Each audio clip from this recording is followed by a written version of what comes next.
My name's Corey Woodcox. I work for the OC Tanner Company. We have a lot of us here today. It's awesome. I like it a lot. We do Ruby on Rails. We have automated testing, and we love 100% code coverage because that is a metric that will surely ensure that you have no bugs in your code. We use Angular, we use Roku, we use GitHub pull requests and issues. Last time I checked our deploys, we were averaging about 8 to 10 a day, continuous deployments, thanks to Circle CI. Had a nice chat with them last night at dinner. Yeah, we're totally awesome. And we are hiring as of per the usual. So before I get started, I want you all to know that I have zero experience in electronics engineering. I don't have any idea what any of this does. To give you an idea of this, about 20 minutes ago, I don't know if you can smell it in the air still, but there's a distinct scent of an exploded capacitor. That was me. Blew up a capacitor back there, drove to Radio Shack, bought a new one of these, got here back in time. So if you've ever heard the expression doing it live, that's what this is. Basically, I have no idea what I'm doing. So why did I do this? Well, home automation is really, really cool. If you think about the electronics that you use every day, the thing that you probably use the most, I don't have any statistics, I'm just talking out of my ear, is probably one of the simplest devices ever invented. It's called the light switch, and it has two contacts, and it's either on or off. And you can replicate that with this little guy right here. It's called a solid-state relay. It's super simple. So I wanted to do something with home automation so that I could do, I can't remember who said it last night at dinner, but he said that it's the year 2013 and I still have to go through my house and turn off all the lights before I leave. Why has the future left behind my house? So I wanted to have a little fun in setting this up, and it's super easy. I mean, I have no idea what I'm doing, and I pulled this off, I think. It's very useful, and I've always wanted to spend a fortune on a home automation system. There was a Disney Channel original movie when I was a kid. It's called Smart House. Had this holographic lady that was like their maid, and I just thought that was the coolest thing ever. I mean, how cool would that be to have your smart house make you breakfast in the morning and stuff like that? So it's my secret love, but really, when it comes down to automation is really what I'm all about, because it's not even a secret, because I am extraordinarily lazy, and I don't like to do things over and over. I had a t-shirt in high school and it said, "Go away before I replace you with a very small shell script." I don't know if you've seen that on ThinkGeek, but it's a good one. So I like it when things are very easy to use. I like it when things are simple. I like it when things are fast, and that's why I use Ruby. I like it when things get out of my way. So a great example of that is Nest. Nest is freaking cool. I mean, it's easy to use. It's very, very simple. It's fast. There's this cool thing. It learns about how your house works and how you like your house to, the temperature in your house to be. It's a thermostat.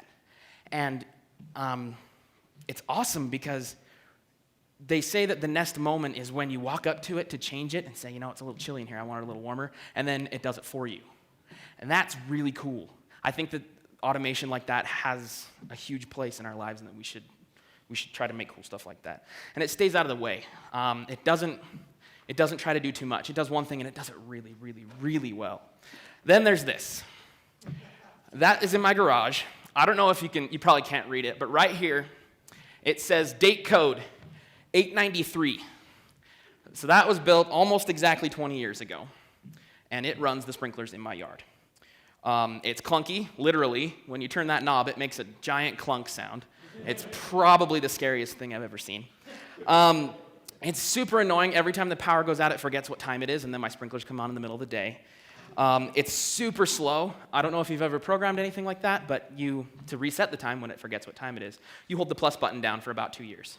And then eventually you get to the right time. And it's old, just like I said, almost 20 years old. So things have gotten better in this realm, correct? Not exactly. That's for sale right now at Home Depot, the modern version of my timer. I took this photo at Home Depot this morning. I mean, it's not getting any better. They still have knobs and everything. So if Rails is Omakase, I don't want to know what this is. So how do I set this thing up? How do I do this? What does this thing even do? It's really easy. All you need to do is watch the 10-minute instructional DVD that came with your system. Some of these are available online, and if you want a good laugh, go watch them. They are awesome. They teach you all about how easy it is to do these things, and they're each 20 minutes long. And I don't know if you've noticed, but I really, really hate this. I hate the way that this works. I hate how I have to use this. And so this winter, after I forgot to winterize my sprinklers, I decided that I was gonna build something to manage them for me so that I didn't have to do reset the clock all the time, and I didn't have to sit there and fiddle with it. And I could set stations to run more than 3 times in a day and things like that. Because, I mean, there's better ways to do this. So the first thing I noticed is that reasonable defaults will suit most people. That's kind of a thing with Rails. You don't need to, I mean, it's so easy to figure out what time it is. There's some things that I shouldn't have to do. With a network connection, I can get the time of day like that. There's like 18,000 different NTP servers in the world. And the device location, where I am, so I can figure out if I have any restrictions on what times I can water, totally easy to get with a network connection. Even better with a smartphone. And current weather, it's a snap with a network connection. None of these things are connected to the internet, and I don't know why. And simply, this thing right here, it's a 24-volt solenoid. It's a little plunger that sits inside there, and there's an electromagnet at the top. And it sucks the plunger up and allows water to leak inside the housing, which causes the water pressure to actually push the valve open. So, I mean, it's dead simple. There's nothing to break about it. Like I said, mine have been installed for 20 years. They still work great, and they still work exactly like this brand new one. So let's just go wire up an Arduino, and we'll fix it right up. I don't want to do that. Arduino is all C stuff. I know that you can write Ruby and compile it down to the Arduino environment and things like that, but I don't want to do that. C isn't fun. And, well, I guess it kind of could be, but Ruby's more fun. And frankly, it could be a lot easier if we had Linux. We get a lot of things for free with Linux. It could be a lot easier with Ruby, and that's why I decided to do it with a Raspberry Pi. There's a lot of advantages to using a Raspberry Pi. It's a little bit overpowered for this. I mean, I don't know if you can see it up here, but it's got like an HDMI port and stuff like that. I don't need that, but it does have the ability to drive a really awesome 362 by like 160 display that you can just mount right over the top of it, and that would be awesome. But I haven't done that yet. I don't know what I'm doing. So you get networking for free. You have a Cat5 port right here, an Ethernet port. You don't have to snap anything on top of it. It's a Unix system, and we all know that. We get Ubuntu, we get native Ruby, we get NTP, so it automatically knows what time it is. I mean, there you go. We get Unix sockets, and we get everything we love from Linux, and all it costs us is about a 6-second boot up. I think that's awesome for embedded systems. This little guy is so fast.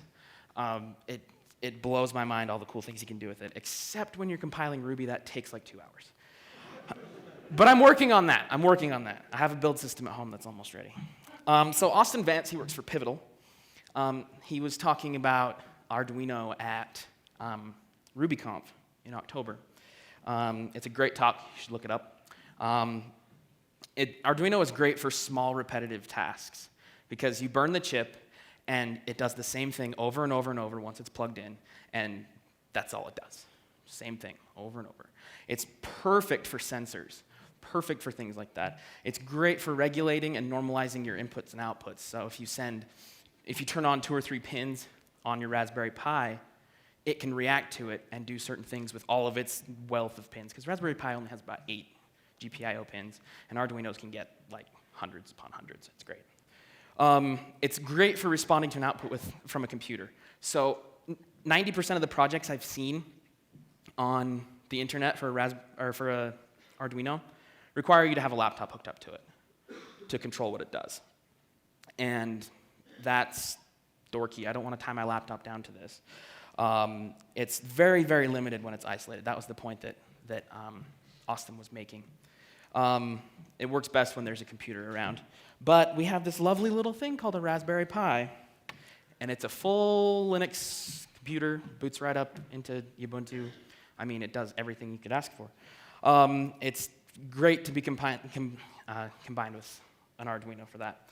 Now that I've told you all of that, there's this thing that Gary Bernhardt retweeted about 2 days ago, and I just had to put it in my slides, and it looks like this.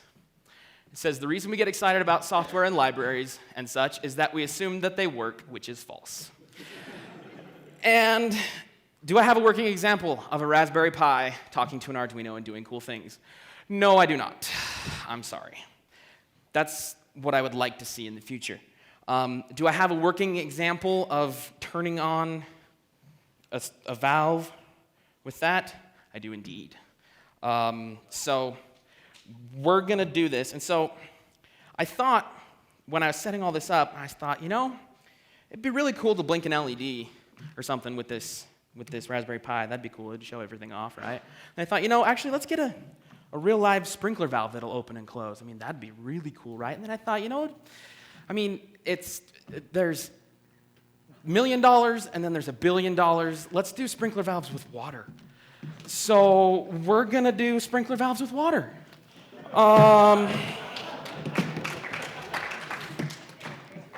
You got it? What could possibly go wrong, right? This is not a terrible idea. I don't know what you're talking about. Move. I kind of didn't tell Mike I was going to do this. So. Michael Jackson where he's eating popcorn? Uh-huh. That's Gary Bernhardt watching the live stream right now. The gif of Michael Jackson eating the popcorn in the Thriller, that's Gary Bernhardt watching the live stream right now. That's what was said in the audience. Sorry. So I have two valves here that are controlling the output of the hose into this valve. So, but first things first, we gotta talk to this Raspberry Pi here. So let's go over here. We're not doing it through the Wi-Fi. I'm smarter than that, sort of. There's only a little bit of water on the table, just a little bit from my preliminary testing. Can I get Ethernet over there now? All right. Is this going to be like what? Gallagher? I don't know what that is.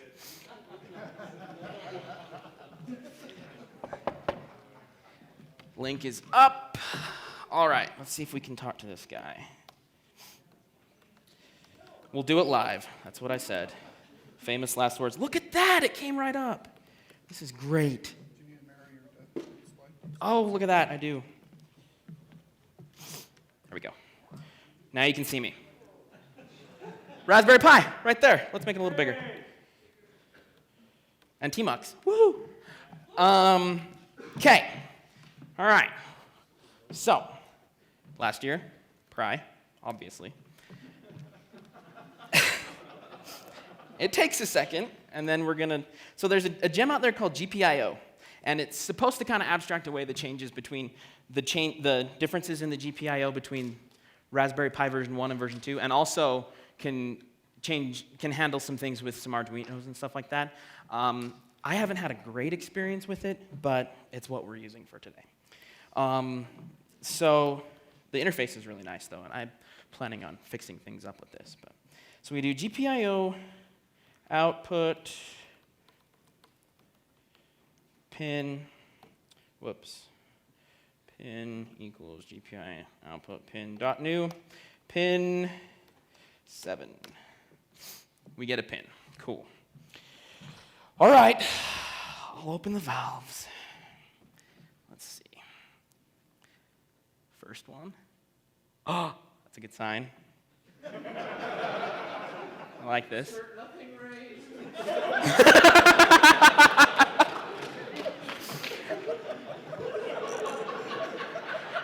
And then the second one.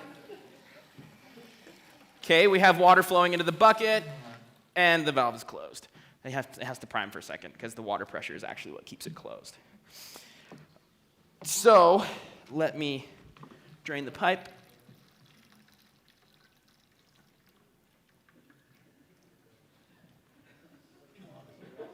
Cool, good enough.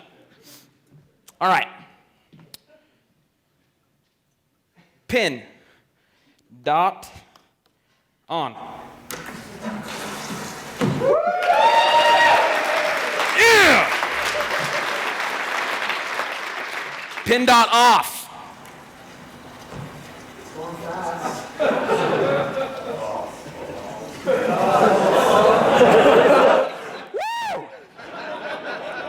It's off!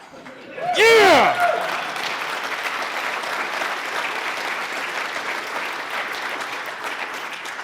How cool is that, right? It's freaking awesome. I love that. This is so easy, you guys. You have no idea how simple this is. So I've got the parts that I used right here.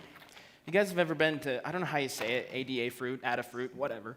They have awesome stuff. They have these little wiring harnesses that you can build. They have this, which is invaluable for Raspberry Pi. It's called the Pi T-Cobbler.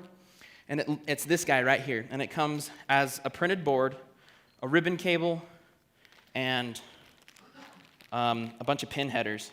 And you solder it together. It's really easy. As long as you have a good soldering iron. I didn't, but I do now. You don't solder? It's a hardware problem. Go to sparkfun.com and get their soldering kit. It's like $80, and it will be the best thing that ever happened to your soldering life. This took me 2 minutes, and I've never done it before.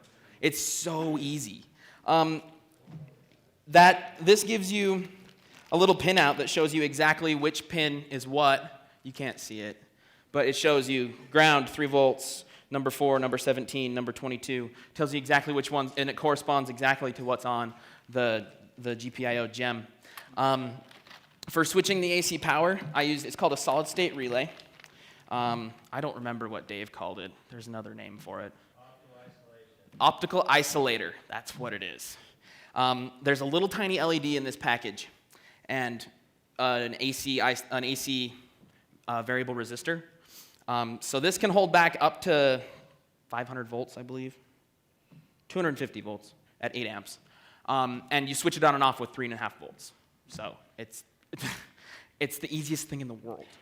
This literally would take you an hour if you followed instructions that I will be posting on my website tonight. It's super easy. And the good news is Raspberry Pi is no longer insanely backordered. So you can get it, I think they ship within a week or so. But yeah, a breadboard. I'm a novice at breadboards. That's why I blew up a transformer earlier. I'm not very good at it. And there's me looking up Radio Shack. Well, this is embarrassing. So there's where I'm going to have the shopping list. I don't have it up yet because I don't have URLs to all the products. Yeah. Do you guys have any questions for me? Cool. Well. Yeah! Yeah! Oh! I'm not going to kill you. He's not going to kill me, you guys. He's not going to kill me. This is great.